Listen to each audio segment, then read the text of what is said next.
Меня зовут Артемий Троицкий. Это консервированный живой уголок, летний. Сегодня у нас героиня, редкий случай, Жанна Хасановна Агузарова. Серию мы продолжим.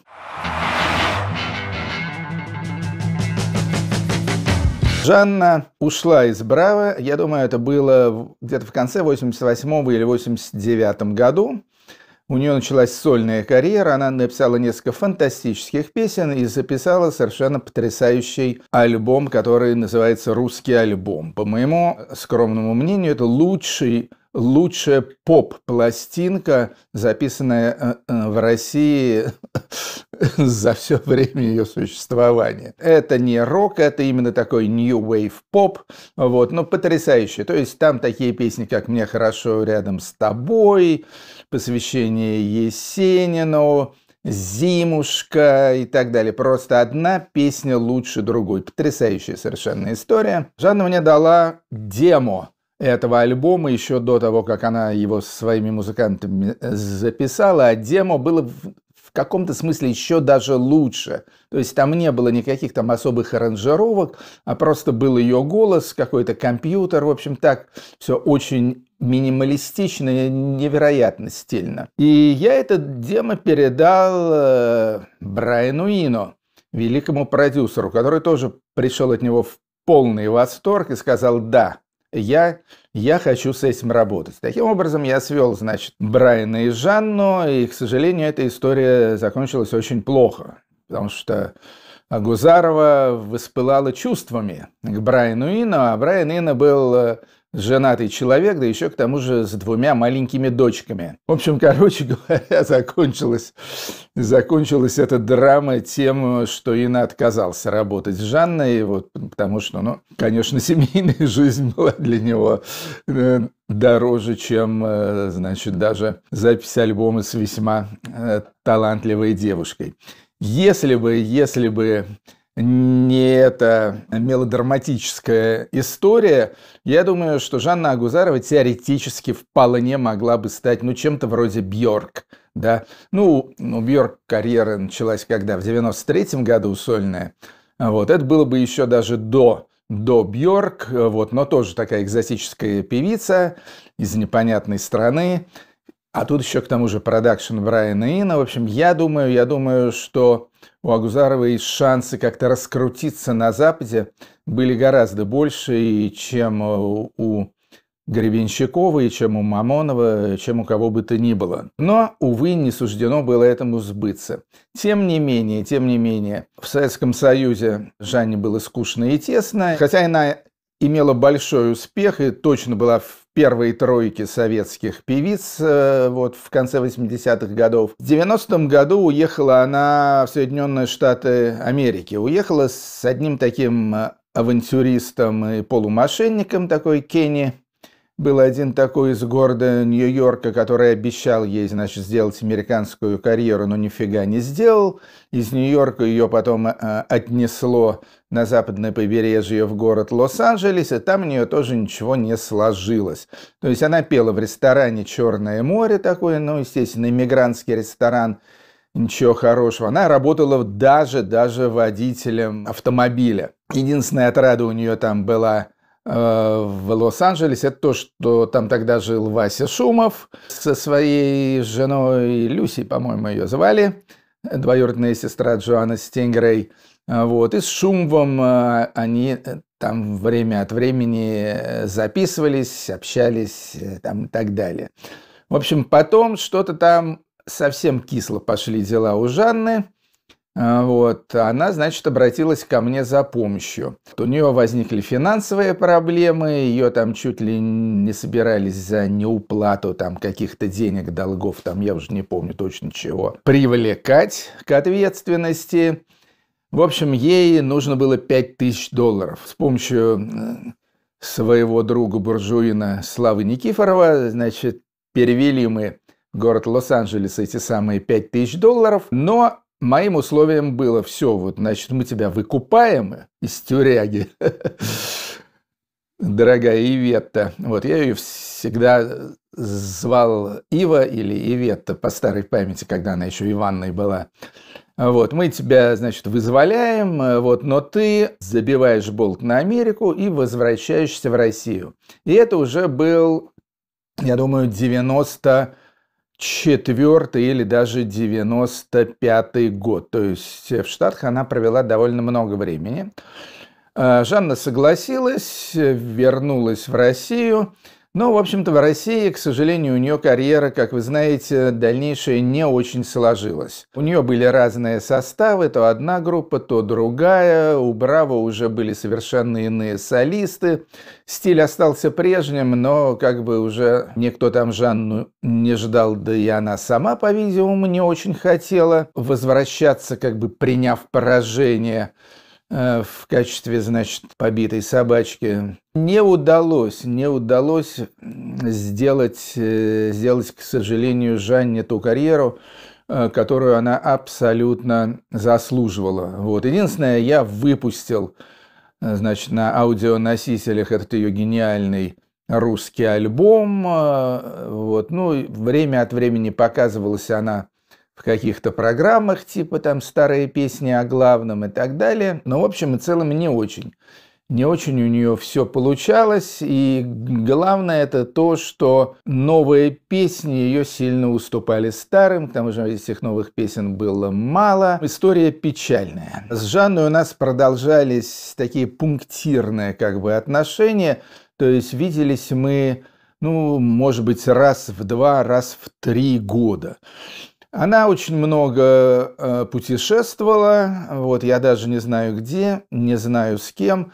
Думаю, что в Америке продолжала проводить периодически какое-то время, вот, но при этом у нее была и квартира в Москве на станции метро Полежаевская, куда она, значит, время от времени возвращалась отдохнуть и залезать раны. Я помню, как-то она приехала к нам на дачу на день рождения дочери Лидии, произвела там форменную сенсацию, потому что, ну, в общем-то, ее на самом деле никто почти никогда не видел.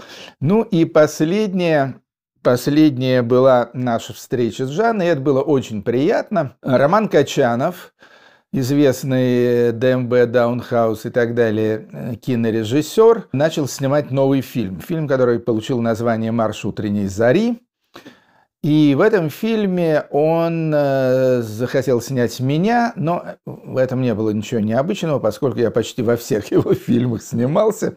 То есть я у него что-то вроде талисмана, что ли, не знаю. И ему там нужна была такая группа ветеранов сцены для одного эпизода. То есть такие как бы престарелые, но такие весьма гордые собою артисты.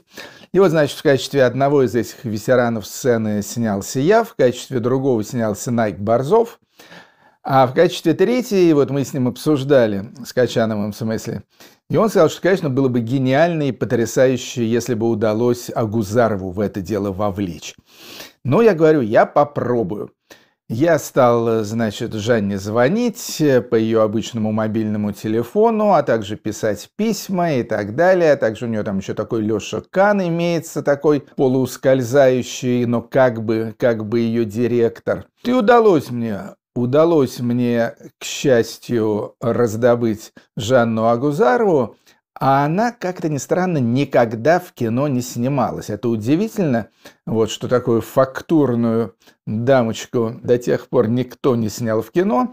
Но в данном случае я как раз сыграл на том, что, Жанна, значит, смотри, какой вообще вызов, какой челлендж, и ты будешь впервые в кино. И к тому же симпатичный сценарий, да и мы с тобой, значит, будем как бы партнерствовать в этом эпизоде. В общем, короче говоря, Жанна согласилась. Она вообще человек абсолютно непредсказуемый, поэтому я не до конца верил в то, что она явится на Мосфильм до тех пор, пока не увидел ее в гримерном вагончике. Все прошло максимально гладко, Жанна была очень хороша, очень надежна и так далее. Снялась, и сцена, как все утверждают, с нашим участием одна из лучших в кинокартине «Марш утренней зари». Но, к сожалению, после этого я Жанну Хасановну снова ни разу не видел. Где она сейчас находится, я не знаю. Какие у нее планы, не знаю тем более.